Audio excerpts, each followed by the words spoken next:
También vamos a contar con un amigo muy especial, nuestro querido doctor José Gregorio Ledesma, bien conocido posiblemente por todos, también otorrinolaringólogo, otólogo, radicado actualmente en Chile.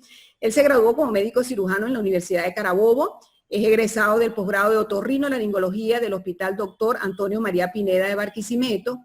Él hizo entrenamiento en otología en la Fundación Venezolana de Otología con nuestros colegas los doctores Chosoni y actualmente se desempeña como coordinador del programa de rehabilitación integral del tinnitus, PRIT, en la ciudad de Chile. También es director de una fundación como es la Fundación Elige Oír, que tiene su sede en Chile. José Gregorio, bienvenido a tu casa, aquí están tus hermanos de siempre. José Gregorio, por cierto, antes de, digamos, emigrar del país, formó parte también de la Junta Directiva de la Sociedad Venezolana de Otorrinolaringología. Es un gustazo tenerte aquí con nosotros, José Gregorio. Bienvenido, José Gregorio. El doctor José Gregorio nos va a hablar sobre el tinnitus, nueva perspectiva y enfoque integral, ahora que tiene alta experiencia en el manejo del tinnitus. Bueno, primero un gran abrazo a todos, por supuesto, pero muy especialmente a la Junta Directiva, porque para mí es realmente un honor poder estar aquí celebrando nuestro día. Y no solamente un gran honor, sino que me hace muy feliz compartir este momento con toda la asistencia, con todos los presentes, con José Agustín y con Aldo, que estamos ahora de vecinos aquí. Cuando nos enteramos, nos comunicamos allí, nos entusiasmamos de que pronto vendrá alguno de estos que sea con viaje incluido. La idea aquí entonces es mostrarles efectivamente desde dónde estamos viendo el tinnitus hoy. Cuando yo me formé, el paradigma era, eso no tiene cura, acostúmbrese a vivir con él. Le decíamos al paciente, usted se va a morir con eso. Eso es lo que aprendíamos y eso estaba nice, eso estaba bien en ese momento. Pero como les decía, eso fue en el siglo pasado. Yo me formé en Barquisimeto y tuve la oportunidad de recibir instrucciones y ya el doctor José Manuel Pulido nos insinuaba algunas otras respuestas y algunas otras alternativas para los pacientes con tinnitus. Y como estamos en una celebración aniversario, sirva esto de homenaje para algunas de las personas que nos han llevado hasta aquí. Y hoy tenemos esta perspectiva precisamente por ese camino recorrido. Dentro de ese grupo allá en Barquisimeto, por supuesto, también está el Chema, que también nos enseñaba en la parte de otología. Luego de allí yo me sentí muy emocionado porque el doctor Pulido me dijo, José Gregorio, usted es el indicado para irse a Caracas. Usted tiene que ir a la Fundación Venezolana de Otología a estudiar otología. Y yo juraba que me estaba diciendo eso, como cuando hacen con los niños que tienen un gran potencial en el deporte y los envían. Después con el tiempo descubrí que no era por eso, era por todo lo contrario. Era por todo lo que me faltaba a mí aprender y cuando llegué a la fundación me di cuenta. Pulido me mandó para acá es por todas las fallas y deficiencias que yo tenía. Y seguimos así. La idea, no solamente en otología, en otorrino, en la vida en general, es estar abiertos a ese aprendizaje continuo y permanente. Allí tuve la fortuna de que Juan Armando estaba llegando prácticamente y tenía el bisturí afiladito. Por lo tanto, los pacientes con tinnitus no tenían mucho para dónde ir. José Ramón, un gran amigo a quien aprovecho y hago mención, si alguien puede hablar con él, exprésele mi cariño y mi agradecimiento, pero estaba un poco más dedicado a su parte de la nariz o por supuesto a la parte otológica, pero yo que estaba llegando, alguien tenía que ver los pacientes con tinnitus y ese era un nicho en que yo aproveché. Y Juan traía conocimientos, información y una visión un poquito diferente porque venía recién de su formación en Inglaterra. José Ramón me envió al hospital militar.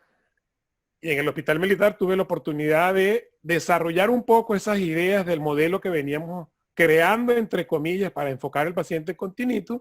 Y tuve oportunidad de compartir con grandes personas, entre ellos residentes, de los cuales también aprendimos mucho. Y trabajamos de la mano. Con muchos de ellos trabajamos de la mano, incluso con la difusión de alguna visión diferente para el paciente con tinnitus. Y especialmente de Hernán, recuerdo claramente que tenía el martes, Hernán si está por allí que me puede corregir, pero el martes era para dedicárselo a sus niñas. Y yo eso lo valoré y a partir de ese entonces dije, yo también voy a dedicar mi tiempo. Y comencé a hacer teatro. Y del teatro también adquirí muchas herramientas y muchos conocimientos, experiencias que son trasladables precisamente en este abordaje. Hernán me dijo, José Gregorio, aprovecha y vete para el Instituto de Otorrino, y allí tuve la fortuna de trabajar de la mano peleábamos, nos abrazábamos y volvíamos a pelear con el doctor Pepe Fermín. Y con el doctor, que era muy práctico, desarrollamos el programa de atención integral para el paciente con un nombre gigante, que creamos una unidad y se llamaba PAINOT. Pero como el doctor era muy práctico, me dijo, Gregorio, tenemos que crear algo que la gente, el médico lo recuerde fácilmente, porque el inventario, el THI tiene 25 preguntas. ¿Quién se va a poner a hacer 25 preguntas en la consulta? Y allí se nos ocurrió hacer, una escala que ya les voy a decir cuál es. Porque en ese entonces salió un número de las clínicas otorrinolaringológicas de Norteamérica en donde yo leí esto. Esto fue en el editorial. Que muchos pacientes con tinnitus que lo tenían compensado se sentían muy mal tras la visita desafortunada a algún médico. Y yo dije, yo no quiero ser uno de esos médicos. Además, por ese entonces escuché a Pancho diciendo que los pacientes con tinnitus iban tocando puertas. Iban de una puerta a otra puerta a otra puerta. Y alguna de esas nos tocaba a nosotros. Y a un médico que él conoció, que en alguna oportunidad le tocaron esa puerta, parece que la abrió equivocadamente, y ese paciente luego vino en venganza y acabó con la vida del paciente, del doctor. Y muchos pacientes abren una puerta, o por lo menos la tocan, de la cual si le abren no pueden volver a regresar, porque la idea suicida está más presente en los pacientes con tinnitus. De tal forma que yo quería hacer algo diferente, y creo que todos queremos hacer algo diferente, y por lo tanto no podemos seguir haciendo lo mismo, del mismo paradigma de eso no tiene cura. Hoy no debemos decir eso no tiene cura porque queremos hacer algo diferente. Esta es la escala que, a pesar de los ensayos, la ubiqué mal, pero esta es la escala que hicimos con el doctor Fermín, que son 3 cosas. Pregúntele al paciente, ¿tiene impacto en la calidad de conciliación del sueño? ¿Tiene dificultad para concentrarse producto del ruido? ¿O tiende a la ira o a la tristeza? Y con eso sabemos cuál es el impacto que tiene el tinnitus sobre el paciente. A lo largo de la vida me tocó emigrar, estuve buscando mi felicidad en un sitio en Panamá, buscando algunas alternativas. Bueno, y seguí buscando y buscando y buscando. Y me encontré esto, que dice que la felicidad es como una mariposa, que cuanto más la persigues, más te eludirá. Pero si vuelves tu atención a otras cosas, vendrá y suavemente se posará en tu hombro. Esto que pasa con la felicidad, pasa también con la subcorticalización del tinnitus. Mientras el paciente voluntariamente busque no escuchar el tinnitus, más lo va a escuchar. Pero si se focaliza en otras cosas, muy probablemente la subcorticalización llegará. Y ya vamos a conversar qué es esto de la subcorticalización. Y el periodo de la pandemia ha sido de gran aprendizaje. Y no solamente de gran aprendizaje, sino que tuve la oportunidad de crear este modelo, si se quiere, que si bien es cierto que cuando llegó la invitación todavía era un programa de rehabilitación, ahora se transformó en telerehabilitación. Y tenemos entonces la posibilidad de atender pacientes a través de este mismo recurso por el cual estamos comunicándonos ahora. Hubo tiempo de pensar mucho. Yo estoy en la casa, estoy de amo de casa y de niñero, pero en esos periodos libres de esas actividades diarias, pues pensaba y pensaba y pensaba qué podía hacer. Y dentro de esos pensamientos, yo tengo un tatuaje aquí que es que lo esencial es invisible a los ojos y hay que buscarlo con el corazón. Eso me llevó a buscar y encontrar esto. Esto es de antigua Grecia. La vida es 10% de las circunstancias que pasan y 90% lo que nosotros decidamos hacer con ellas. Vale esto para mí durante la pandemia, donde yo podía quedarme encerrado aquí y resignado de que, bueno, me quedaré aquí de dueño de casa ya y niñero y cocinero. O podré hacer algunas otras cosas. Igual pasa con el tinnitus. El tinnitus, una vez que el paciente percibe el tinnitus, tiene 90% ahora con los estudios de felicidad, que es una ciencia rigurosa, con el método científico, se sabe que ese 90% no es tal. Hay un componente hereditario que más o menos ronda el 40, el 50%, pero sí tenemos por lo menos 40-50% de posibilidades de intervenir sobre las circunstancias que nos pasan. Y la otra cosa fundamental que tengo aquí en el tatuaje es, que Stephen Covey lo menciona en los 7 hábitos de la gente altamente efectiva, es que hay que tener el fin en mente. Si estamos como Alicia, que no importa importa para dónde vaya, no importa tampoco el camino y probablemente demos vueltas en el mismo sitio y no lleguemos a ningún lado. Trasladando esto al paciente con tinnitus, la recomendación es que yo tengo que enfocarme a saber, ¿yo quiero atender al tinnitus o quiero atender a la persona con tinnitus? Yo puedo dedicarme al tinnitus y colocarle inyección intratimpánica, colocarle, ya Aldo nos va a hablar del implante, puedo colocarle, dirigirme al tinnitus. Y tengo dos opciones. Puede ser que tenga éxito y logre suprimir el tinnitus. El Jástrego con la terapia de entrenamiento lo logra, o lo propone con evidencia. Y también puedo ir al fracaso. Y el paciente probablemente persistir con el tinnitus. Mientras que si yo me pongo el foco en la persona, brindándole algunas herramientas, además de todos los recursos técnicos habituales y convencionales, muy probablemente vaya a tener éxito. Entonces quizá la invitación sea a verlo como la imagen del medio. En la imagen del medio hay la posibilidad de ver una señora mayor que está sonriendo y de perfil, o una joven que está dando la espalda. Quizá en el tinnitus tengamos que estar atentos a las dos cosas y enfocarnos efectivamente al tinnitus y brindarle la mayor posibilidad de todas las herramientas que surjan en cuanto al tinnitus. Pero en paralelo tenemos que ver a la persona. Y los testimonios de los pacientes en cuanto al impacto que representa el eso no tiene cura, acostúmbrese a vivir con él, son abismales. Son tales como, no sé, como una mancha de tinta en un mantel blanco de lino. O sea, no hay ninguna otra posibilidad. Y eso lo decimos nosotros los médicos. Y ya Simani lo decía en el 2002. Lo otro esencial es lo que nos deja Jástrego, del modelo neurofisiológico. El modelo neurofisiológico explica esto mismo del 10 y el 90% que ahora se sabe con la parte de la ciencia de la felicidad. Brevemente, Jástrego dice, independientemente del origen del ruido, es decir, no importa la causa, el ruido, por ser lo suficientemente nuevo e intenso, es un estímulo novedoso, el cerebro le presta atención. Y cuando le presta atención, lo valora, le asigna un significado. Y ese significado tendrá que ver con mi personalidad, tendrá que ver con mis emociones, con mi momentum que esté yo viviendo y de la información inicial que yo reciba. Más aún, si esa información es de una persona significativa para mí, porque si yo voy al médico con toda la esperanza de que es que me va a resolver el problema del tinnitus y lo que recibo es hágase amigo de él, eso no tiene cura, muy probablemente el significado es el tinnitus es mi enemigo. ¿Y qué hacemos con el enemigo? Estar permanentemente atentos a él.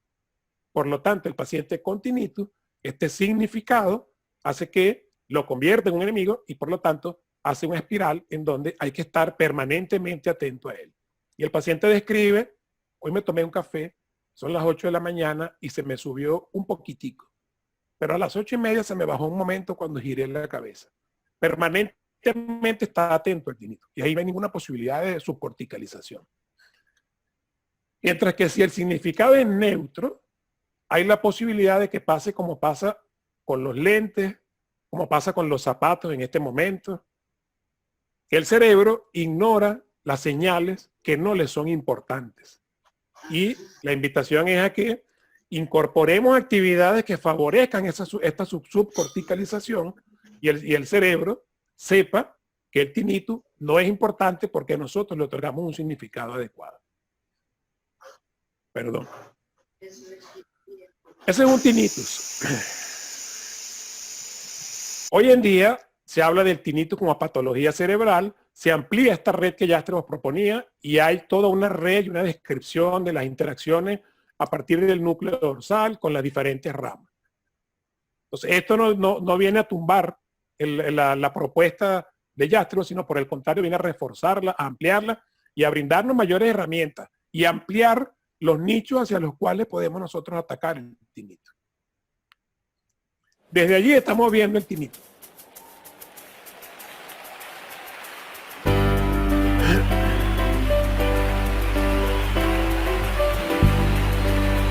Esa es la mirada que tenemos y ahora se llama programa de telerehabilitación en tinnitus porque lo hacemos a través de este recurso. Una de las cosas que hacemos es brindarle al paciente un compromiso y el paciente se compromete no solamente con nosotros, sino con algún afecto que tenga, a cumplir el entrenamiento y a probar por lo menos las cosas que se le están proponiendo. El programa incluye recursos técnicos y recursos adaptativos. Los recursos técnicos son zinc, magnesio, cualquiera de las cosas que veamos en las publicaciones que tenga sensatez, que sea sensato. Y o por supuesto recursos audiológicos, adaptación de audífonos, de implantes, todo lo que sea recurso técnico. Pero un trabajo en paralelo de un recurso adaptativo, utilizando un modelo de atención centrado en la persona y a partir de conocimientos y conceptos de la psicología positiva y de la neurociencia. Una de las cosas iniciales que le proponemos al paciente es este cuadro, que probablemente lo conozcan por alguna otra cosa, pero que es muy útil y yo lo viví en la pandemia. Cuando no aceptamos los hechos, es decir, que los rechazamos, estamos permanentemente rondando en pensamientos sobre ellos. Y lo que tenemos es un resentimiento. El resentimiento es volver a sentir y volver a sentir y volver a sentir. Por lo tanto, mientras el paciente rechace el tinnitus, sea su enemigo y este maldito tinnitus no me deja hacer nada, va a estar en resentimiento y muy probablemente lo va a sentir, sentir y sentir. Así que transformar eso. Cuando el paciente está en esta fase, tampoco ve las posibilidades y dice resignado, es que yo no puedo ir porque tengo tinnitus. Es que ya yo no puedo tal cosa porque tengo tinnitus. Es que se me cayó el pelo porque tengo tinnitus. En algún momento el paciente tiene que hacer el quit y pasar a aceptar el hecho. Cuando el paciente acepta el hecho, siente la paz de que ya no tiene que estar permanentemente buscando en internet a ver si salió algo nuevo. El paciente vive diciendo, ok, el médico me dijo que tengo un tinnitus, obedece a esto porque me explicó la causa, ya yo comprendí de dónde viene, sé lo que tengo y ahora puedo ver las posibilidades. Este circuito lo viví yo con la pandemia y durante un tiempo estuve paralizado, luego estuve resignado, cruzado de brazos, luego dije, bueno, la pandemia, pero yo puedo hacer otras cosas, yo no hace falta que esté encerrado solamente. Y con entusiasmo pude ver todas las posibilidades. Ahora estoy casi como Aldo, quiero estar así como Aldo. Estoy dando clases en una universidad, son horitas nada más, pero son posibilidades que realmente con entusiasmo, y hasta que yo no hubiese aceptado eso, no hubiese tenido la posibilidad. Esto, con ejemplo, le decimos al paciente, no, usted tiene que aceptarlo para que esté en paz, para que haga esto. Obviamente que no funciona así. Funciona, pongamos esto sobre la mesa, y el paciente solo a su ritmo va a ir haciendo su proceso. Pero nuestro rol es cambiar la actitud del paciente ante el tinnitus y con actividades que favorezcan la subcorticalización. Preguntarle al paciente algo tan sencillo como situaciones atenuantes hace que el paciente caiga en razonamiento de que efectivamente el tinnitus no está presente siempre. No lo percibe permanentemente, porque cuando está jugando con los nietos no lo percibe. Eso favorece que si me pasa eso cuando estoy aquí o cuando estoy tejiendo o cuando estoy bailando, quiere decir que yo también puedo hacer eso en otras actividades. No hace falta convencerlo y ponerse al frente y decirle que es así, que tú es así, que no es así, que sí es así, que no. No, es un proceso que va a surgir, pero sí tenemos que brindarle las herramientas al paciente para que el significado sea neutro. Y la amistad e ignorar las cosas no son hechos voluntarios. No hay forma que yo le diga a mi hija Mariana, usted tiene que ser amiga de esta niña porque su papá y yo somos amigos. No va a surgir la amistad. Igualmente, no hay forma que le digamos al paciente, no chico, ignóralo, ignora el ruido. No hay forma de que yo ignore el ruido voluntariamente. Entonces, tenemos que brindarle herramientas ciertas, información veraz acerca del tinnitus. Y efectivamente el tinnitus es solamente un ruido, no es más nada. Tenemos que estar abiertos y disponibles para que el paciente, todas esas preguntas y toda esa maraña que tenga de preguntas, interrogantes, falsas creencias, lo llamaba Jástrebos, nosotros podamos aclarárselas y oportunamente. Además, agotar los recursos para llegar al diagnóstico. Es cierto que 8 de cada 10 pacientes con tinnitus tienen algún tipo de pérdida auditiva, pero muchas veces no es demostrable en el audiograma normal, en el audiograma convencional hasta 8000. Entonces hay que ampliar y hacer hasta alta frecuencia, o probablemente ir más allá. Invitamos a los pacientes a que se conecten con el sonido.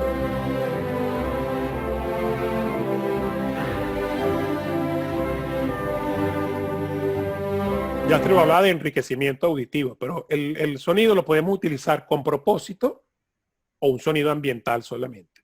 ¿Qué llamamos sonido con propósito? Existen unos sonidos diseñados para la inducción del sueño y para acompañarnos en las fases del sueño para que tengamos un descanso pleno. Yo puedo utilizar alguna de esas aplicaciones dirigidas con ese propósito. E igualmente puedo utilizar sonidos que favorecen la creatividad, la concentración, y cuando estoy trabajando en la computadora, pongo ese sonido. Pero también puedo utilizar sonido ambiental, recreativo, canciones que me gusten, bailar, como hacen los pacientes de José Agustín cuando se van a operar. Póngame mi vallenato, yo pongo vallenato. Probablemente para dormir, ¿no? Y el secreto es esto novedoso de incorporar conceptos de la psicología positiva. Durante mucho tiempo, la psicología se ocupó de la psicopatología y las mallas curriculares eran el paciente con trastornos de ansiedad, el paciente con trastornos de la alimentación, el paciente con trastornos de esto. Hace ya algún tiempo se viene dedicando a proporcionar herramientas con base científica, no un libro de autoayuda escrito por inspiración, sino con base científica de cosas que nos hacen vivir mejor. Ellos hablan de florecer, pero más allá de florecer, utilizar un término o no, se trata de incorporar actividades que están a la mano de nosotros como profesionales de la audición que el paciente le van a ayudar a vivir mejor. ¿Cuáles son esas cosas? La gratitud. La gratitud está demostrado que es una de las cosas que más produce bienestar. ¿Qué podemos hacer? Que el paciente esté atento a agradecer una cosa al día, a fijarse en lo extraordinario de las cosas cotidianas y las cosas ordinarias. Es cierto que el sol está ahí todos los días. Nada más ordinario que el sol, que todos lo vemos, lo conocemos y está todos los días ahí. Pero a veces yo vengo de Barquisimeto, yo soy barquisimetido. Y los atardeceres en Barquisimeto son particulares y cada uno tendrá su propio matiz de colores o de lo que sea. Y cada día hay que estar atentos a agradecer algo. Mientras yo tengo el cerebro ocupado en ver qué voy a agradecer hoy, porque no puedo repetir, no puede ser el sol todos los días. El cerebro está ocupado en cosas placenteras, provechosas y probablemente, aunque el tinnitus esté o no esté, yo estoy ocupado en otra cosa y que me produce bienestar. Víctor Frank dice, o decía, que la vida nunca se vuelve insoportable por las circunstancias, sino porque uno no tiene un significado o un propósito. Por lo tanto, incorporamos la logoterapia y le decimos al paciente, vamos a buscar cuál es el propósito en su vida, cuál es su sentido en su vida. Yo conseguí, ahora durante la pandemia, con mayor claridad, este es mi sentido. Yo estoy atendiendo pacientes por aquí y lo disfruto. Y a veces no quiero, pero eso está por encima de mi malestar circunstancial. Si el paciente ubica su propósito en la vida, su sentido en la vida, aunque tenga el tinnitus, va a estar por encima de eso. Y si está por encima de eso, está dedicado en algo que le gusta y que le produce placer. Y el cerebro es fácilmente engañable. Va a valorar más el propósito de la vida que el tinnitus. Y aunque lo perciba, va a tener mayores periodos de subcorticalización. Hay estudios relacionados directamente con eso. Le otorgamos al paciente un mapa para que en el centro escoja durante los 21 días en promedio que dure el entrenamiento, escoja una actividad que vaya a compartir después al final del entrenamiento. Hacer una torta, cantar una canción en guitarra, cortarle el cabello a la hija, un dibujo, lo que sea, no importa. Y allí en esas peloticas se ve con quién lo va a compartir, qué cosas necesita, pero la idea es que focalice la atención en algo que le produce placer, que le apasiona.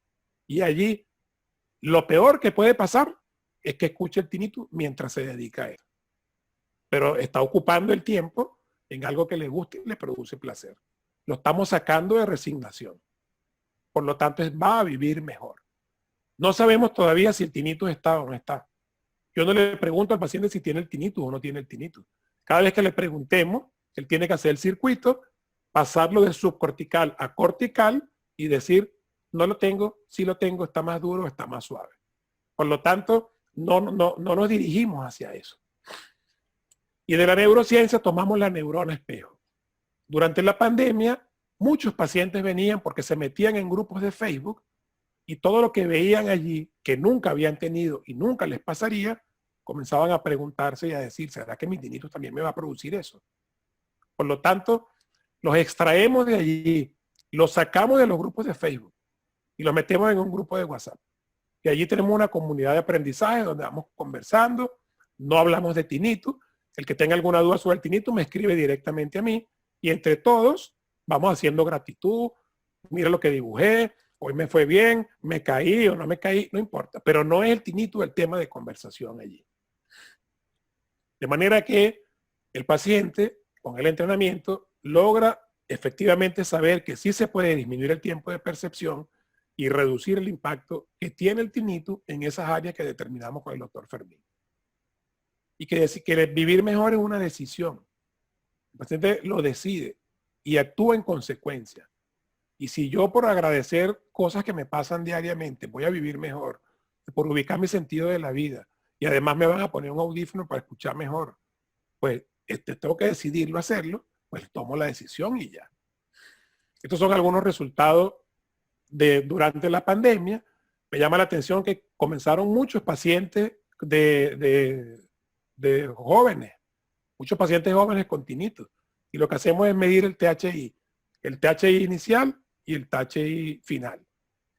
Yo también tengo dudas sobre la lectura de estos resultados, porque efectivamente es una transformación muy breve en un cambio de donde yo no tengo ninguna formación psicológica, ni he ido a un psicólogo tampoco yo. Esto lo he aprendido en cursos de la universidad, me meto aquí y allá. Pero esto es cierto. Y el grupo es un fenómeno que yo realmente estoy agradecido con esto por la vida, por haberme dado la oportunidad de lograr esto. Porque muchos de esos pacientes, 2 específicamente, tenían ideas suicidas, uno en Panamá y uno en Venezuela.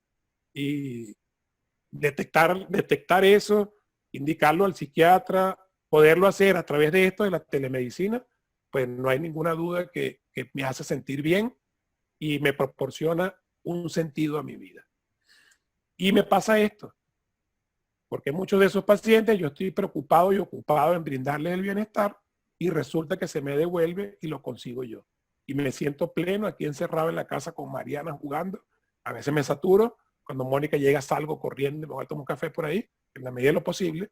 Pero ellos, los pacientes, están al tanto de que ellos también podrían ayudar a otras personas y ser coinformadores y difusores de que el tinnitus no es lo que pinta Facebook, los grupos de Facebook. De tal forma que comenzamos con el paradigma de las clínicas otorrinolaringológicas de Norteamérica de 2002 y ahora en 2020 salió también un número especial. Y dice la editora, tal cual como Simani lo dijo en su momento, que hay que eliminar esto del vocabulario. Esto no se lo decimos a los pacientes. Hay que aprender a vivir con ello. Y otra cosa que sale allí es que el asesoramiento sigue siendo la base de todo tratamiento para el tinnitus y sin embargo es lo que menos recibe el paciente. Es más fácil prescribir un SIN, es más beneficioso para la industria de los audífonos, indicar audífonos con ruido que la parte de asesoramiento que podamos tener. Y nadie promociona el asesoramiento. Y el asesoramiento va a depender no solamente de la parte técnica, sino de lo que cada uno pueda darle a su paciente. Es como una esponja. Si a mí se me bota una tinta roja aquí y pongo la esponjita, cuando la exprima, lo que va a salir es tinta roja. El paciente con tinnitus nos exprime a nosotros. Tenemos que tener tinta que le sirva a la subcorticalización. Pero no me crean nada de esto. Hagan la prueba ustedes mismos. No sé si soñaba. Parece que yo ya he estado soñando. No sé si dormía.